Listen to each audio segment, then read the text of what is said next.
principio, mi fin, la razón por la que quiero vivir.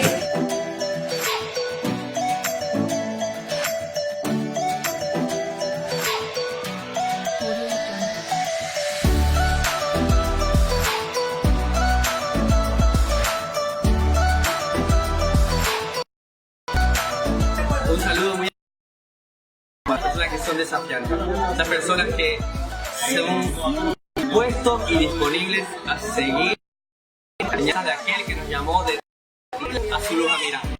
Ellos que son desafiantes. Vamos que ustedes pueden.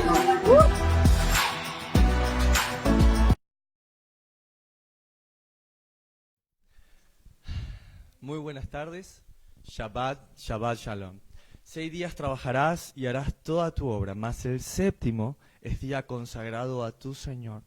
No habrá obra alguna, ni tú, ni tu esposa, ni tus hijos, ni tu siervo, ni aun la bestia, ni el extranjero que habite dentro de tus territorios. Porque en 6 días hizo el Señor los cielos y la tierra, mas el séptimo, el Shabbat. Él se detuvo a disfrutar la plenitud de todo aquello que había creado, dándonos el ejemplo.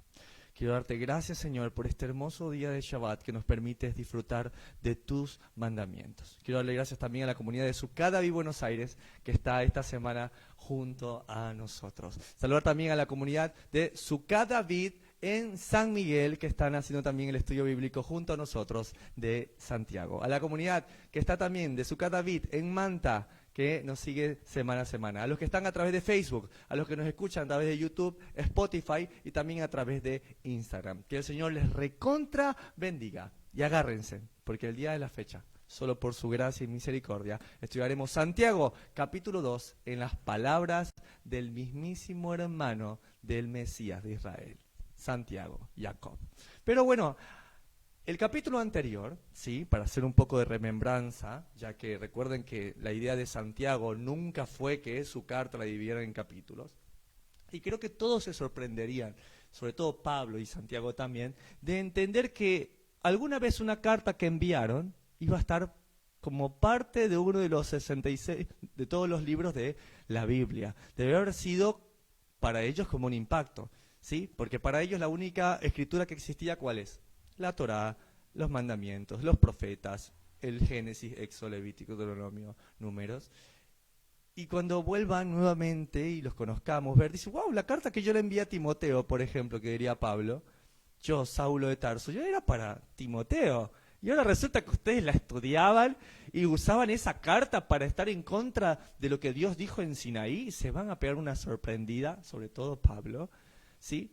Así que vamos a estudiar esta carta, y una de las cosas que más me gustó fue el capítulo anterior, cuando él decía en Santiago, capítulo 1 y verso 25, mas el que mira atentamente en la perfecta ley, la de la libertad, y persevera en ella, no siendo oidor olvidadizo, sino hacedor de la obra, este será bienaventurado en lo que hace. ¿Qué está más claro? Imposible, ¿sí? Escuchaba un lindo comentario esta semana de una persona que me decía, no, alguien me dijo que lo importante era hacer. Sí, lo importante es hacer, pero uno tiene que saber lo que uno está haciendo. Y por eso cuando uno mira en la perfecta ley, no siendo un oidor olvidadizo, sino un hacedor de la palabra, ahí somos bienaventurados. Bienaventurados, felices, gozosos, dice la palabra en Mateo capítulo 5. Ahora, es algo muy interesante porque a través de estudiar esta carta de Santiago, se ha usado por muchos años, a través de la cristiandad, para poner siempre a Santiago en una esquina, el hermano del Señor, ¿sí? Uno de los principales de la iglesia, de los sacados fueras, de la sinagoga, de creyentes en Yeshua en Jerusalén, ¿sí? Su propio hermano. Y en la otra esquina, Pablo, Saulo de Tarso, apóstol a los gentiles, ¿sí? Y encuentras, no, pero mira, es la gracia. No, olvídate de las obras, porque todo es por gracia. Y encuentras a Santiago, que dice, no, nada que ver, muéstrame tu fe sin obras y tu fe es muerta. Y uno, cuando estuvo en un instituto bíblico, realmente, yo nunca fui profesor de un instituto bíblico cristiano, pero yo me imagino que debe haber sido algo difícil como el que le toca enseñar unas cartas de Pablo estaba feliz, pero el que le tocaba a Santiago y no sabía cómo pilotearla, ¿sí? Porque no es que esté en contra Santiago con Pablo, Pablo con Santiago, sino que se deben, ¿qué cosa? Complementar. Pablo, por ejemplo, hace énfasis en la gracia, ¿sí? Hace un énfasis en hablar, no es por obras. ¿Por qué? El pueblo judío, ¿sí? Nuestros hermanos, a través de las leyes orales, por ejemplo, hacen mucho énfasis en lo que nosotros debemos hacer para la salvación, ¿sí? Y Pablo viene y dice, no, la Torá no salva, salva Jesús, Yeshua HaMashiach, es lo que te da salvación. La Torá y cumplir los mandamientos es una evidencia de lo que tú has hecho por amor a Él. El que me ama, guarda mis mandamientos, ¿sí? Y por otro lado tenemos a quién, a Santiago, donde el énfasis, ¿sí?, que le está hablando a quién, a las tribus perdidas, a los que están en el exilio, a los que están en Grecia y dicen, no, lo importante es creer simplemente en el logos, en la palabra. Lo importante es la hermenéutica, ¿sí? Todas esas cosas griegas, filosóficas, de solo creer. Usted crea, hermano, déjese guiar por el Espíritu, usted crea, y uno se queda. Pero Santiago dice, mira, esto es fácil, hagamos las cosas prácticas. ¿Tú tienes fe? Muéstrame tus obras. ¿Cuáles obras? La que él desde antemano predestinó. ¿Y dónde están esas obras? En la Torá, en los mandamientos. Entonces, por muchos años se inventa esto, que Santiago está contra Pablo y Pablo contra Santiago. Y es lo que nosotros vivimos, con comentarios. Y por eso quise traerle esta filmina, que es una de mis favoritas. Un hombre es detenido por un exceso de velocidad, ¿sí? Tal vez porque cometió un pecado, un delito contra la ley de tránsito, ¿sí? Sabemos qué pecado es ir en contra de la ley, transgredir la ley, lo dice 1 Juan, capítulo 3 y verso 4. Pero este concepto es interesante. Si alguien paga tu multa por exceso de velocidad, ¿eso nulifica la ley de velocidad o tu deuda? La respuesta es solamente tu deuda. Del mismo modo, Yeshua ha pagado la penalidad por nuestros pecados, porque el pecado es la transgresión de la ley. El mismo Pablo dice, ¿porque hay gracia abundará el pecado? ¿Diremos eso? De ninguna manera. La gracia confirma la ley. Entonces, gracias Señor, porque yo transgredí y a través de tu muerte en la cruz, tú me das salvación, tú borras ese pecado y lo lanzas al fondo del mar. Pero ¿qué haré yo en respuesta a eso? ¿Seguiré pecando para que la gracia abunde? Eso le dice en la carta de Pablo. De ninguna manera, porque el que le ama, guarda sus mandamientos. Entonces, ¿qué hacemos? Estamos de un lado, gente gritándote a Romanos, gritándote a Gálatas, diciéndote, Pablo, aquí está, estás viviendo judaizante y un montón de cosas, pero tienes en el mismo Nuevo Testamento a Santiago diciéndote, la ley es perfecta, mírala atentamente. ¿Qué pasa? ¿Qué hacemos? Recordamos lo que dice la palabra en Salmos, capítulo 119 y verso 160. La suma de tu palabra es verdad. ¿Qué quiere decir? ¿Pablo está en la razón? Sí, es por gracia. No vamos a hacer nunca nada para haber hecho lo que Él hizo ya en la cruz. Nunca. Claro que sí. No somos salvos por obras, somos salvos para buenas obras que Él predestinó desde antes de la fundación del mundo y quería que en ellas anduviésemos. ¿Sí? Amén, Pablo, claro que sí. Pero también es Santiago, ¿sí? Es verdad lo que dice Santiago. ¿Sí? ¿Quieres una fe? ¿Tú dices que eres un árbol de limón?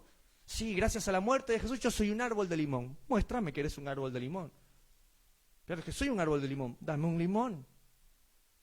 ¿Sí? Seamos prácticos. Yo soy hijo de Dios, cantando la alabanza. Muéstrame tus obras. Como decía un predicador hace muchos años, decía, yo predico con la espalda, muéstrame tus obras, muéstrame tu trato y yo veré lo que tú eres. El árbol es conocido por sus frutos. Yo soy un árbol de papaya, tremendo. Y la papaya está en camino, hermano, gloria a Dios. No, tú eres, si no, ¿de qué estamos hablando? Entonces, ni Pablo está equivocado, está bien, ni Santiago igual. Los dos se complementan. Hay un equilibrio. ¿Por qué? Porque Pablo le escribe a una comunidad que cree que todo es por obras de la ley, como lo dicen sus cartas, por mandamientos de hombres, y le dicen no, es en la fe en el Mesías. Pero Santiago le está escribiendo a una comunidad filosófica, griega, que cree todos estamos aquí en el ser, en la psiquis del pensamiento. Y le dice, no, esa fe, esa creencia que tienes, llévala a las obras. ¿No me creen? Miren esto también.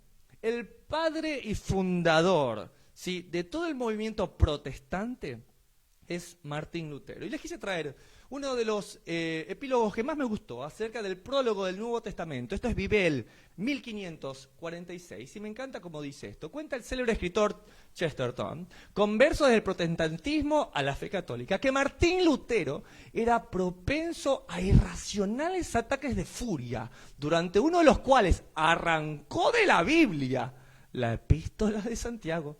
El propio Lutero reconoce su posición al respecto en el prólogo del Nuevo Testamento de su Biblia de septiembre. Hay que distinguir entre libros y libros. Los mejores son el Evangelio de Juan y las epístolas de Pablo, especialmente la de los Romanos, la de Gálatas y los Efesios. Y la primera epístola de Pedro. Parece que la segunda no le gustaba mucho. Estos son los libros que te manifiestan a Cristo y te enseñan todo lo que necesitas para la salvación, aunque no conozcas ningún otro libro. La epístola de Santiago delante de estas no es más que paja, pues no presenta ningún carácter evangélico. En su momento de ira, arranca la epístola de Santiago, pero hermano, pastor, la suma de sus palabras la arranca y la echa a un río, dice la palabra. Pero proféticamente, ¿qué dice? Dice, echa tu pan sobre las aguas y después de mucho tiempo volverá a ti. ¿Qué quiere decir esto? Que es la totalidad de su palabra. ¿Está bien? Porque algo no lo entendamos, tal vez no es que esté equivocado la Biblia, puede haber la posibilidad de que nosotros estemos equivocados. Pero es que no, es que esto debe ser, no, si se contradice, tal vez nosotros estamos malinterpretando. Así que esa es la importancia de volver a estudiar desde el principio. Qué tremenda esta carta, lo que estamos estudiando, ¿sí? Continúen, por favor, conmigo. Y ahora sí, Santiago, capítulo 2 y verso 1, vamos a ver por qué quería arrancarla a Martín Lutero. Hermanos míos, dice Jacob, que vuestra fe, que vuestra fidelidad a la palabra de Dios, en nuestro glorioso Señor Jesucristo, en Yeshua HaMashiach, sea sin acepción de persona. Entonces, subrayamos. El tema de esta carta es la acepción a las personas. Porque si en vuestra congregación, en vuestra keilá, ¿sí?, en vuestra reunión de hermanos, de los que son sacados fuera, entra un hombre con anillo de oro y con ropa espléndida, ¿sí?, Tommy Hilfiger, ¿sí?, zapatos Lacoste, y también entra un pobre con vestido andrajoso, y miras con agrado al que trae la ropa espléndida y le decís, siéntate tú aquí, en un buen lugar, y le dices al pobre, estate tú allí en pie o siéntate aquí abajo de mi estrado. Ven, este hombre es práctico. Mucha fe, no, mucho estoy lleno del Espíritu, pero vamos a las cosas prácticas. Y te pone un ejemplo. No tengas acepción de persona. ¿Quieres tener fe? ¿Quieres probar que tienes fe? No, yo soy un tremendo árbol de limón. Muéstrame un fruto de limón. No tengas acepción de persona. Y les dice un ejemplo. Entra un hombre, imagínense, que viene a la congregación, no sé, un famoso. No, bueno, tome mi puesto, ¿no? Y entra una persona pobre y guarden los celulares, cuidado, las carteras, ¿sí? No, mucho cuidado. Ahora dice, no tengan acepción de persona, ¿sí? ¿Cuál es el problema de esto? Y lo quiero explicar de la siguiente manera. Muchas veces el éxito que uno puede representar por fuera, no quiere decir que sea el éxito que represente por dentro, ¿sí? Que tú seas un hombre empresario, exitoso, no habla de que puedas tener más o menos dones espirituales, ¿está bien? Muchas veces el éxito va por un lado y la espiritualidad va por el otro, ¿se va entendiendo? Entonces, yo puedo entender, ¿sí?, que muchas veces nos equivoquemos, y me pongo en ese lugar.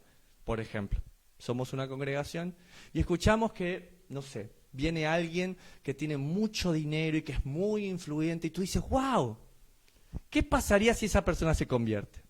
Imagínate, usaría todos sus recursos, ¿para qué? Para el evangelio, y uno va por ese pensamiento. Imagínate si ese tipo, esa chica se convierte al Señor con todo lo que es y habla de Jesús, wow, esto es increíble. Va a llevar el evangelio más rápido que nosotros. Ese es el pensamiento humano, ¿sí? Pero ¿sabes qué? Uno se sorprendería de ver que cuando una persona es famosa, que cuando una persona a veces tiene mucho, se acostumbra tanto a esa forma de vivir, que muchas veces puede ser que llegue al Evangelio y quiera adoptar ese carácter a las cosas de Dios. ¿Y sabes qué? No lo digo yo, lo dice el mismo Señor. Es más fácil que un camello entre por el ojo de una aguja que un rico entre al reino de los cielos. No estoy juzgando yo, lo hace el mismo maestro. Entonces, no tengamos acepción de persona, porque veamos como este conejito, uno que tiene aparentemente muchas hojas, pero su fruto va a ser pequeño. Porque a veces cuando tienes mucho, no estás dispuesto a dejarlo. Había un hombre, un joven rico, y dijo, Señor, yo he cumplido todos los mandamientos. Y el Señor le dijo, ve y vende todo lo que tienes. Y él se puso triste porque él tenía mucha riqueza. Entonces cuando tienes mucha riqueza, ¿sí? Aparentemente ya tu fruto no puede ser el que esperabas, porque te apegas mucho a las cosas. Y a veces uno aparentemente puede no tener unas hojas como este conejito tan grande, pero el fruto que estás dispuesto a dar es gigante, ¿sí? Ahora, esto pasa y constantemente. Miren lo que le pasó al profeta Samuel, por ejemplo. Va donde Isaí y le dice, uno de tus hijos va a ser rey. ¿Y qué hizo el padre de David? Hizo acepción de persona, ¿sí? Y no presentó a su hijo menor. ¿Por qué? Porque era cuidador de ovejas. Pero ¿sabes qué? De este concepto me encanta que el Señor no lo hace. El Señor esperó pacientemente, hizo que pasaran todos sus hermanos y finalmente el rey de Israel estaba afuera, cuidando ovejas. ¿Y cómo estaba? Como lo dice Santiago, lucía pobre, andrajoso, maloliente. Porque no crean que hay un perfume para ovejas, ¿no? Sheep de Carolina Herrera. No, o sea, las ovejas huelen mal. Y él las cargaba al hombro, todo el día en el pasto, con su instrumento adorando al Señor. Y el Señor cuando entra no lo ve, no hace acepción de persona, no le dice, mira este muchacho andrajoso, apestoso, no, que no lo quería ni... La tradición se atreven a decir que era despreciado en su casa David porque no había certeza de que no había sido concebido por su padre Isaí. Dentro de la tradición se enseña eso, como que se consideraba a David como un bastardo. Eso dice la tradición y eso a veces es más fácil de creerlo cuando ves el trato que tuvieron sus hermanos con respecto a David. Pero bueno, lo dice la tradición, no está en la palabra. Pero sin embargo, cuando él ingresa, la forma en cómo Dios los describe a través de su Espíritu Santo es increíble. Le llama que es hermoso. ¿Sí? Que es hermoso. Entonces Dios no hace acepción de personas. Y qué bueno que Él no lo hace. Entonces, yo les voy a poner un ejemplo práctico. Imagínense que nos llaman esta semana y nos dicen, Diego, te cuento que el dueño de la cadena de televisión más importante de Argentina, que es Telefe, ponele. Telefe ha escuchado estos audios de estudio y quiere aprender de la palabra. Y Diego me dice, yo pienso que debemos mandar a Diego y a Natalia y a José a predicar. Entonces le decimos, José y Natalia le van a ir a predicar al dueño de la cadena más importante. Imagínense qué pasa si se convierte. ¿Cómo estarían ustedes preparándose? ¿No? 2 días antes no duermes, la panza te hace ruido, ya no sabes, pero ¿dónde estaba esto? Y subrayando todo para las posibles. Y te preparas 2 días, porque ¿tú qué dices? Si este hombre se convierte, imagínate, en vez de salir showmatch, ¿no? ¿Sí? Sale la palabra, descubre la Biblia, generación desafiante. 24, no, wow, tremendo. Se prepara 2 días antes buscando el vestuario. Pero ¿qué pasaría si al revés? Si Diego me dice, Lincoln, hay un amigo ahí del barrio, dice que quiere aprender de la palabra. ¿Cómo nos prepararíamos? ¿Cómo harían? Ya lo mandamos a José y Natalia. ¿Cómo estarían? Estarían también, ay, ahora sí, ¿cómo es? A Don Johnny, le van a ir a predicar a Don Johnny. Y estás ahí. No, pero el Señor es ahí, que os quiero, ahí en la valle y la sinvergüenza la que cruza esa. Entonces, estamos propensos a hacer eso. Estamos propensos a hacer eso. Por eso este libro como que te confronta mucho y te dice, mira, vamos a las cosas prácticas. No hay que hacer acepción de personas. Y es algo que realmente nosotros tenemos que trabajar muchísimo. ¿Sabes por qué? Porque el Señor ya eligió a los pobres. Eso es algo tremendo. Ya el Señor eligió al pobre para llevar. ¿No le creen? ¿No me creen? Vayan conmigo, por favor. A Santiago, capítulo 2 y verso 4. ¿No hacéis distinciones entre vosotros mismos? ¿Y venís a ser jueces con malos pensamientos? 5. Hermanos míos, amados, oíd, ¿no ha elegido Dios a los pobres de este mundo para que sean ricos en fe y herederos del reino que ha prometido a los que le aman? Entonces, Dios ya los eligió, a los pobres de espíritu. Pero ¿qué pasa? ¿Cómo muchas veces podemos ser pobres de espíritu? Cuando aparentemente hemos tenido algo y lo perdemos, ¿cómo nos damos cuenta? Ahí, Señor, no tengo nada y me doy cuenta que perdiéndolo todo, también lo gané todo, Señor. Ahora lo tengo todo también, Señor, porque me he dado cuenta que, como cantamos hace un rato, no necesito mucho para vivir, solo el ritmo que da tu palabra y tu presencia brillando en mi casa al amanecer. ¿Qué más podemos necesitar? ¿Sí? Quiero saludar a la comunidad de Sucada San Miguel, y uno de sus integrantes me dijo algo hace algunos meses que me impactó. Ellos vienen de otra situación, donde económicamente excelente, muy bien. Me dijeron, y volvimos, y el Señor nos sacó de donde estábamos, y ¿sabes qué? Dejé todas mis coronas, dejé todo lo que el Señor, toda aparentemente la abundancia económica, que todo lo dejé. ¿Y sabes qué? Ahora que estoy así, ahora que mi situación aparentemente está empobrecida, me he dado cuenta cuán rico soy en el Señor, cuánto puedo tener. ¿Y sabes qué? Esta palabra es espectacular. ¿Sientes que has perdido algo? ¿Sientes que lo has perdido todo? ¿Sientes que estás llegando mes a mes justo para pagar el arriendo? ¿Te sientes pobre? Pero quiero decirte que Él ya te ha elegido para que seas rico en fe y heredero del reino que ha prometido a aquellos que le aman. Amén, amén. ¿Sí? ¿Sí? ¿Qué quiere decir? Que si yo tengo mucho dinero no puedo entrar al reino de los cielos. Lo que digo es que a veces la pobreza que el Señor está buscando, que es la pobreza de espíritu, no la reconocemos hasta que la pobreza física no llega.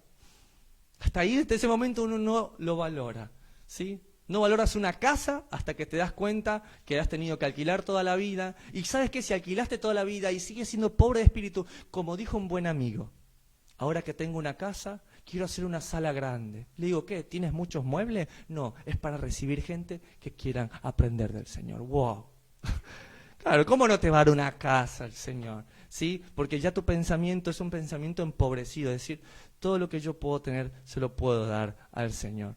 ¿Sí? Cuando tú te reconoces pobre y dices, yo soy, como dijo Job, pobre, desnudo, no tengo nada, Señor. ¿Sabes qué? Cuando tú puedes usar después tu voz, tu profesión, tú dices, wow, haces algo para alguien, algo para el Señor, y la gente te dice, muchas gracias por lo que haces, y sabes que tú vuelves y te das cuenta, esto no es nada. Dios hizo más por mí. ¿Sí? Ahí dejas tus títulos, dejas lo que tú haces para darte cuenta que, ¿sabes qué? Merecías la muerte. Y alguien fue más misericordioso contigo de lo que tú jamás podrás ser con otra persona. ¿Sí? Ahora, ¿no me creen que Dios eligió a los pobres? Vayan conmigo y preguntémosles a nuestro Mesías en Hechos, capítulo 4, verso 8 al 13, ¿sí? Y mire lo que hizo nuestro Mesías. Y en ningún otro hay salvación, está hablando Pedro, 4, verso 12. Porque no hay otro nombre bajo el cielo dado a los hombres en que podamos ser salvos. Hechos capítulo 4 y verso 13 dice, entonces viendo el denuedo de Pedro y de Juan, y sabiendo que eran hombres sin letras y del vulgo, se maravillaban y les reconocían que habían estado con Jesús.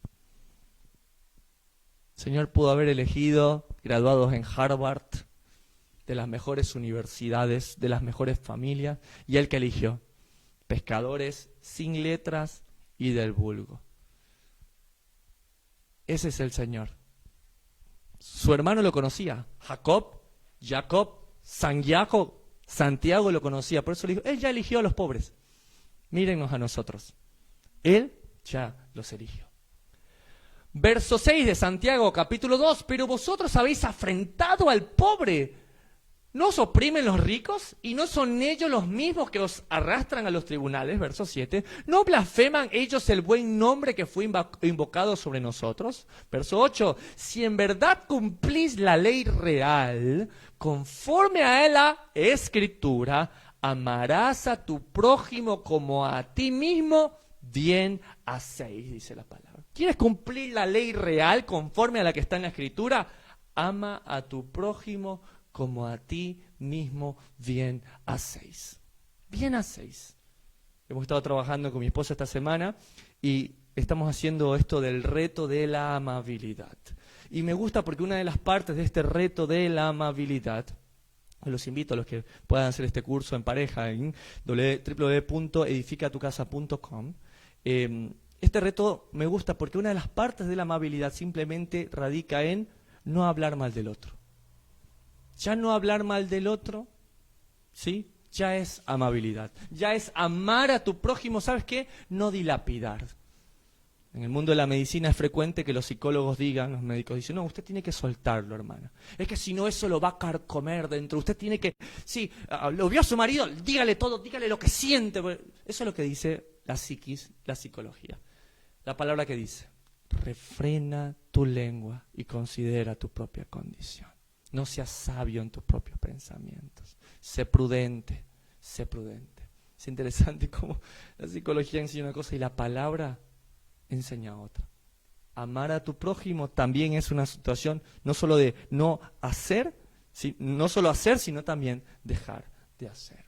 Verso 9 de Santiago 2, pero si hacéis acepción de persona, cometéis pecado, transgresión de la ley, y quedáis convictos por la ley como transgresores, porque cualquiera que guardare toda la ley, pero ofendiera en un punto, se hace culpable de todos. Porque él dijo, no cometerás adulterio, también ha dicho, no matarás. Ahora bien, si no cometes adulterio, pero matas, ya te has hecho transgresor de la ley. Y aquí hay dos puntos interesantes. Uno es el que ya está diciendo, y el segundo es que normalmente se nos ha enseñado que unas partes de la ley van y la otra no.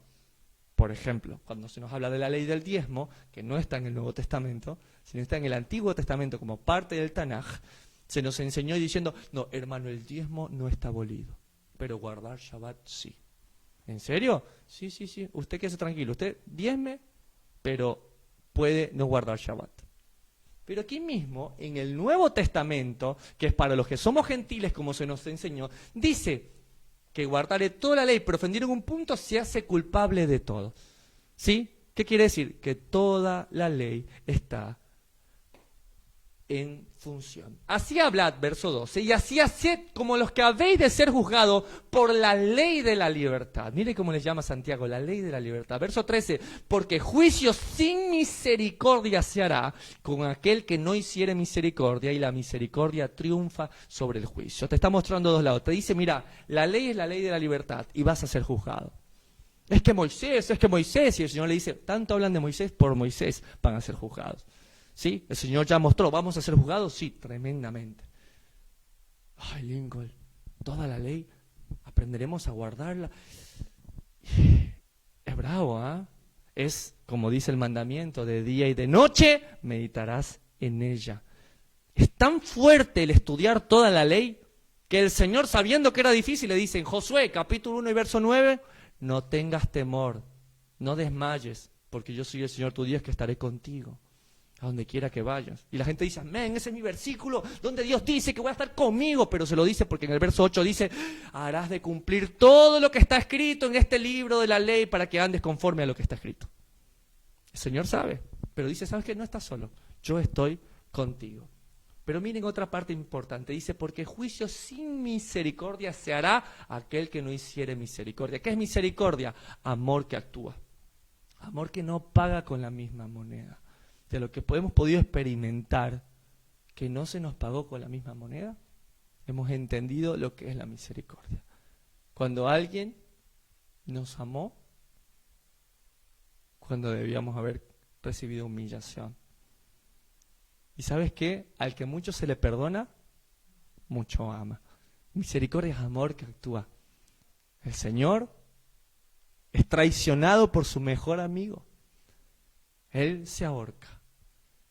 Le queda a su discípulo, Pedro. 3 veces lo niega y lo va a buscar. Lo busca. Y Pedro lo ve y le dice, Señor, lo que pasa es que tú sabes, Señor, y le dice, Pedro, tú me amas. Señor, tú sabes. Pedro, tú me amas. Señor, que tú sabes que, Pedro, tú me quieres. Señor, tú lo sabes todo. Y él le dice, apacienta mis ovejas. es la mujer que sufrió adulterio, que espera al hombre adúltero en su casa y en vez de echarlo, le dice, me has sido infiel, pero ¿sabes qué? Te llevaré al desierto. Serás mi esposo, como lo dice Oseas. Y nunca más me serás infiel, sino que te enseñaré lo que es la justicia. Ese carácter de Dios en Yeshua, buscando a Pedro, que es el carácter que habla aquí. Juicio sin misericordia será con aquel que no hiciere misericordia. ¿Te fallaron? ¿Sabes qué? Es la oportunidad que tienes para parecerte al Mesías. Señor, hazme como tú. Y esta es la oportunidad. ¿Te fallaron? Ahora puedes ejercer misericordia para aquel que la pide. Aquel que no hiciere misericordia. Ahí la misericordia triunfa sobre el juicio. Esto es como tremendo. Dios es Dios castigador, va a venir un juicio, pero su misericordia dice que triunfa sobre el juicio. Voy a ponerles una imagen gráfica. Uno se da cuenta que hay pecado en el mundo. Dos opciones hay. Ok, ¿me fallaste? ¿Fallaste la ley? Entonces muere incircunciso, inicuo, pecador, maledeto. Vas a morir. Y los echamos. Ay, yo de estar por aquí atrás también. Caen todos. ¡Ah, no! Pero ¿sabes qué? ¿Se cumple la justicia de Dios? Se cumple. Pero ¿sabes qué? Se pierde una oportunidad. ¿Sabes qué se pierde? La oportunidad que estos que estamos condenados nos arrepintamos a través de la misericordia. ¿Y sabes qué? Exaltar la justicia y que cumplamos sus mandamientos. Ese es el plan de salvación. ¿Qué te mereces? Morir. Está bien. ¿Sí? ¿Sabes qué? No vas a morir, vas a vivir. Y ahora, ¿sabes qué vas a vivir? Vas a vivir para la justicia que tú aborreciste, que tú transgrediste. Ahora vas a vivir. Y tú... Es que te quedas sin palabras. Entonces, Señor, otra vez falló. Y el Señor dice, mi gracia es basta. Fortalécete, yo me fortalezco en tu debilidad. Entonces, gracias Señor, porque puedo volver a empezar. Este es el momento de no mirar atrás y volver a empezar a vivir por su justicia. Verso 14 de Santiago 2. Hermanos míos, ¿de qué aprovechará si alguno dice que tiene fe y no tiene obras? ¿Podrá la fe salvarle? 15. Y si un hermano o una hermana están desnudos y tienen necesidad del mantenimiento de cada día, y alguno de vosotros le dice, id en paz, calentaos y saciaos, pero no les dais las cosas que son necesarias para el cuerpo, ¿de qué aprovecha? Hermano, tengo problemas porque no tengo nada en mi casa para comer. Hermano, ven para acá. Hermano, aquí estoy. Me muero de hambre, sí. Voy a orar por ti. Mi hija, prende la estufa que ya tengo hambre, hágame un sanguchito que ahí voy a comer. Hermano, ven que voy a orar por ti. Que el Señor te bendiga, te guarde, haga resplandecer su luz sobre ti. Señor, provéele. Listo, hermano, ahí está la puerta, váyase a su casa. Y yo me estoy comiendo un rico sándwich. ¿Sí? ¿Ven que este tipo es práctico? Este tipo es aterrízalo. Tu fe, muéstrame tus obras. ¿Sí? Más, como dice la palabra, con los de la familia de la fe. O sea, nosotros podemos hacer bien con todo el mundo. ¿Está bien? No, sí, hermano, yo quiero irme a Uganda, e irme allá a África y así salvar a todos los niños de la pobreza. Empieza con tu casa. En tu casa, ¿quién tiene más necesidad? En la congregación de nosotros, ¿quién tiene más necesidad? En nuestra ciudad, ¿quién tiene más necesidad? ¿Sí? Porque a veces hubo como un movimiento, no sé si ustedes se acuerdan de la Madre Teresa de Calcuta. Y todo el mundo quería ir a Calcuta. No, porque la Madre Teresa, y todo el mundo a Calcuta, todos a Calcuta. Y, ¿sabes qué? Hay un Calcuta cerca de nosotros. Siempre hay gente que tiene necesidad. Siempre empezando primero por nosotros, los de la casa. Y miren lo que dice en el verso 17. Así también la fe, si no tiene obras, es muerta en sí misma. ¿Sí? Ahora, algo importante que quiero decir aquí es que no está diciendo que la salvación sea por obras, porque a veces usan mucho esto para decir, ¿ves? Aquí entonces, ¿qué? ¿La salvación está por obra? Entonces, la salvación no es por obras. Vuelvo a decirlo, la Torah no salva, ¿sí? La ley de Dios que es perfecta, ¿sí? No salva. ¿Qué es lo que nos salva? La muerte del Cordero Santo. Su muerte es lo que nos trae salvación a nosotros. ¿Está bien? Su muerte nos trae salvación. Ahora, a causa de esa salvación, ¿qué nos pasa a nosotros? Damos frutos. ¿Está bien? Él nos salva, nosotros aceptamos su salvación y empezamos a dar frutos. Eso es lo que pasa. ¿Está bien? Eso es lo que el Señor trae a nosotros. Pero alguno dirá, tú tienes fe y yo tengo obras. Muéstrame tu fe sin tus obras y yo te mostraré mi fe por mis obras.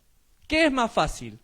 Que Jesús dijera, ¿tus pecados te son perdonados? O que dijera, levántate y anda.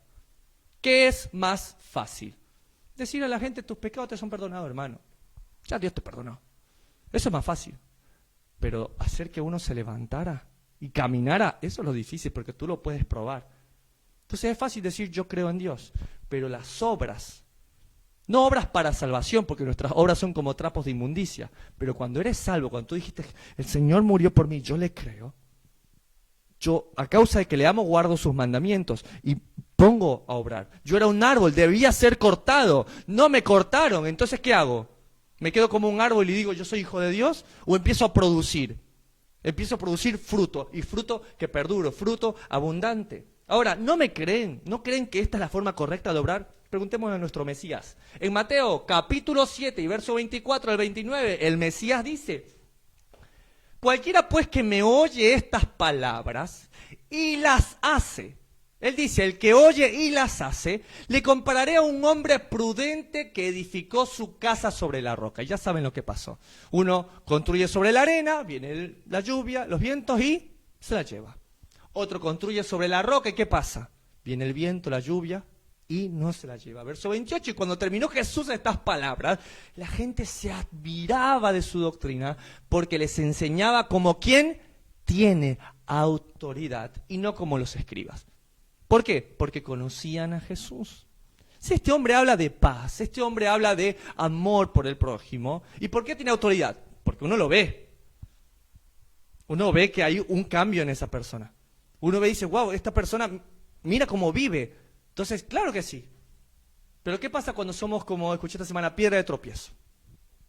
Oh, hermano, yo en la congregación, yo soy hijo de Dios, milagroso, abres camino. Y en la semana,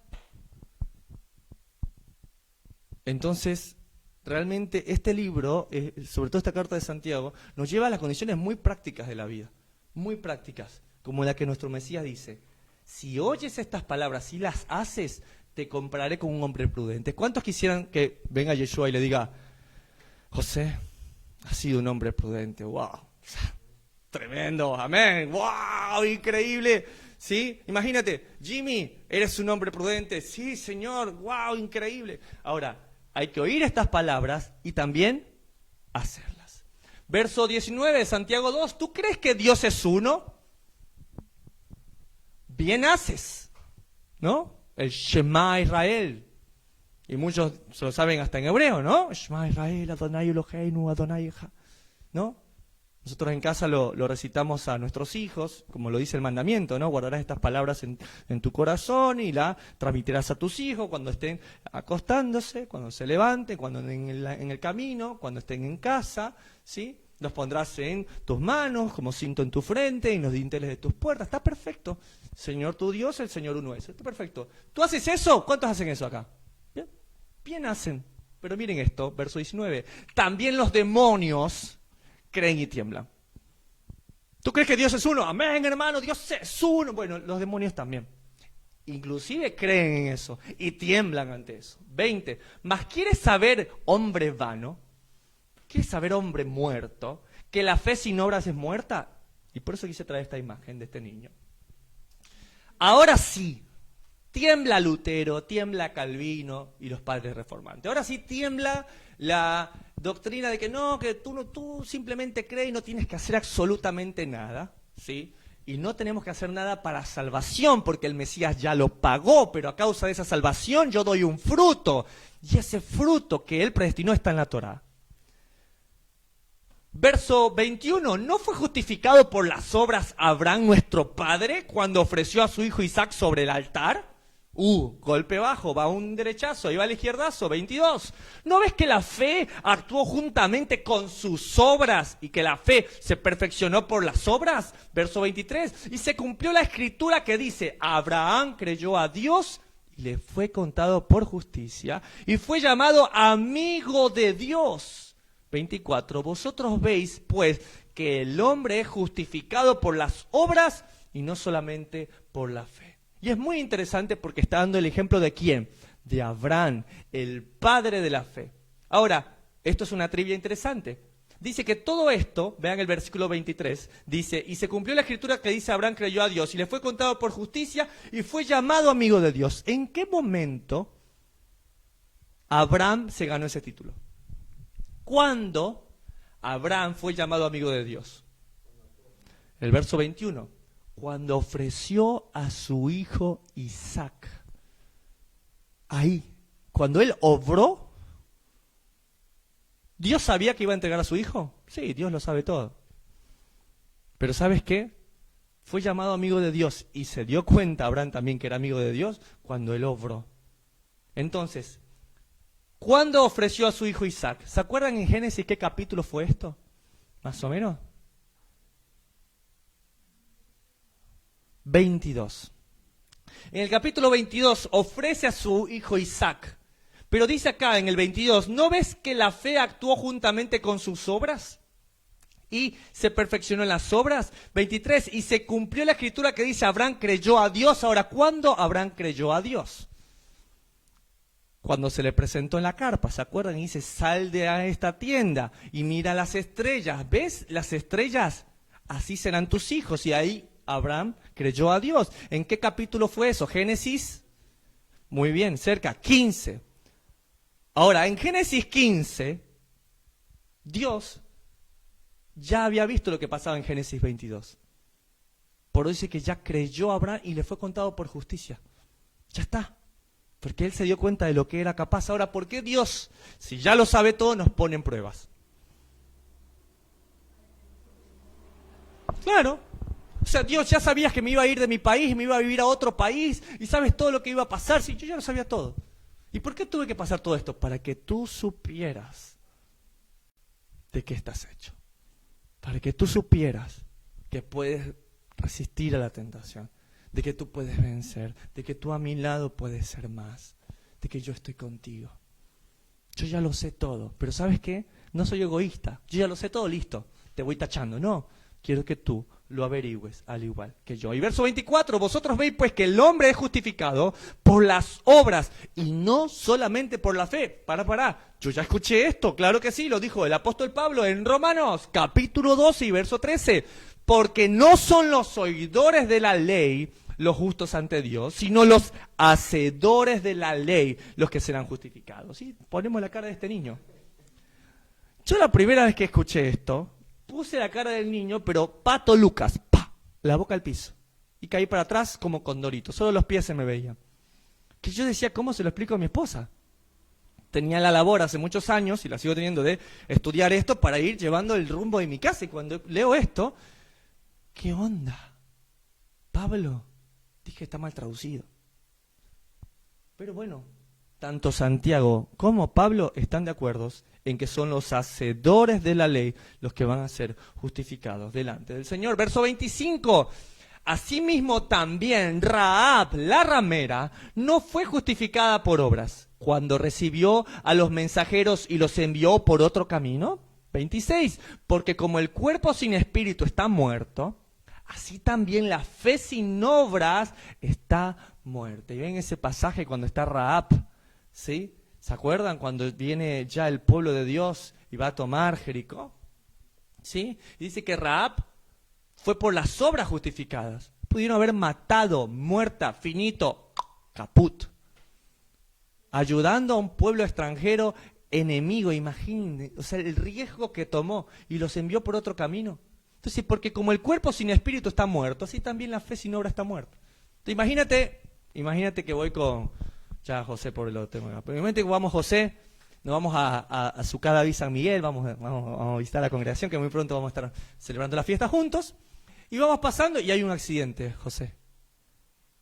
Ya vemos una moto, ya sabemos lo que viene después de eso, y vemos a alguien con una sábana cubierta. No está durmiendo, obviamente, hay un cadáver, ¿sí? Pero hay un letrero así con luminosidad. que dice, estoy vivo, parezco que estoy muerto, pero estoy vivo. Llegan los forenses, toman el pulso, no hay pulso, no hay actividad eléctrica, no hay corazón, pero sigue diciendo, estoy vivo. ¿Qué piensan ustedes? No, viejo, tú estás muerto, o sea, estás recontra muerto, señora, está azul, pero el letrero dice, pero está muerto. ¿Está bien? El cuerpo sin espíritu está muerto, así también la fe sin obra está muerta. Yo estoy vivo, pero estoy encerrado en las 4 paredes de mi casa, pero estoy vivo. La forma de mostrar que estamos vivos, ¿cuál es?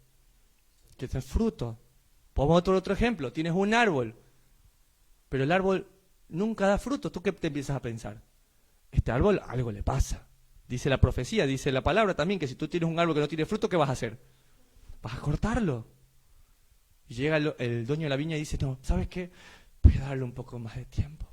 Voy a prolongar mi misericordia delante de ti. Tanto te he amado que he prolongado mi misericordia delante de ti.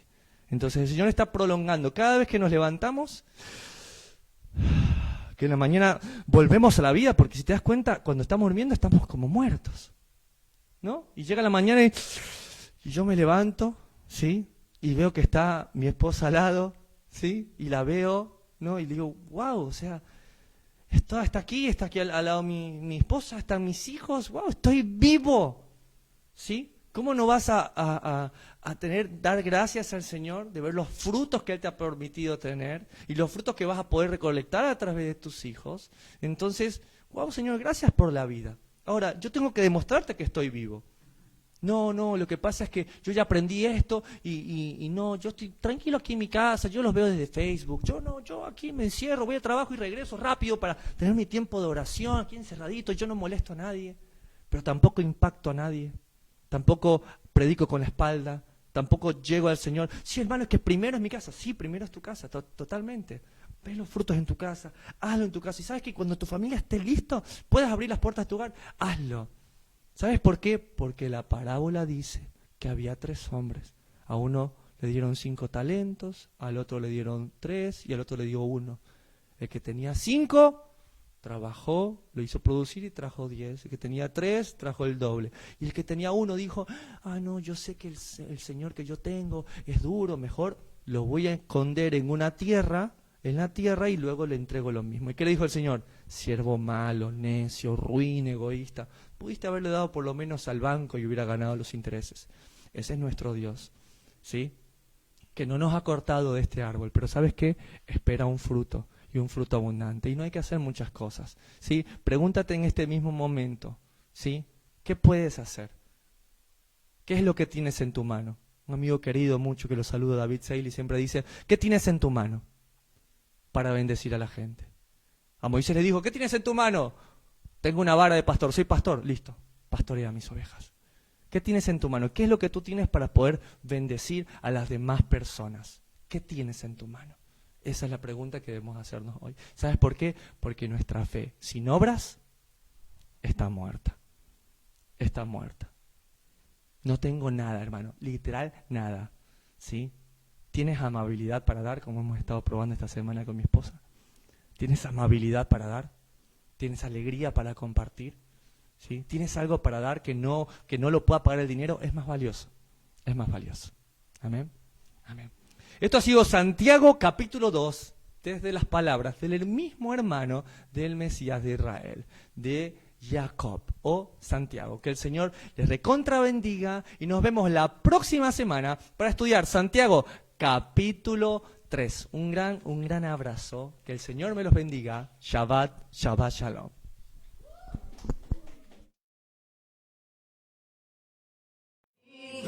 Principio, mi fin, la razón por la que quiero vivir.